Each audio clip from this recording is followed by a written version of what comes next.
અમરેલીના મુંજિયાસર સરકારી શાળામાં 10 થી 12 વિદ્યાર્થીઓએ વિડીયો ગેમ અથવા તો કોઈ ચેલેન્જની ગેમ રમીને પોતાના હાથે બ્લેડ મારવાની, પગે બ્લેડ મારવાની આ રીતની વિડીયો ગેમની વિકૃત માનસિકતા બાળકોના કુમળા માનસ પર પડી છે. જ્યારે આ ઘટના થઈ ત્યારે અમારા જિલ્લા શિક્ષણ અધિકારી દ્વારા તાલુકાના જિલ્લા શિક્ષા વિભાગ દ્વારા વાલીઓ સાથેનું અને વિદ્યાર્થીઓને ઠપકો આપીને વાત 8 દિવસ પહેલાં પૂર્ણ થઈ ચૂકી. પરંતુ આ એક સામાન્ય ઘટના જ છે, કોઈને નુકસાન નથી, પરંતુ સામાન્ય આમ ન ગણી શકીએ, કારણ કે આવનારા સમયમાં આવી ચેલેન્જ ની ગેમો રમે તો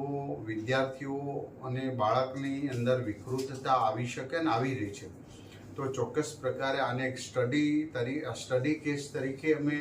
કરીને અન્ય શાળાઓને આ વાત જણાવીશું. વાલીઓને વિનંતી છે કે બાળકોને મોબાઈલ આપવો નહીં ને ગેમ રમતા હોય ગમે એટલા તોફાન કરે, ધમપછાડા કરે, પણ ધીરે ધીરે આવી ગેમો અને મોબાઈલથી વણગણ દૂર રાખવું. આત્મહત્યા, કૂદી જવું,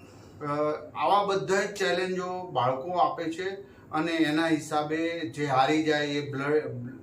બ્લેડથી પોતાના શરીર ઉપર ઘાવ કરે છે,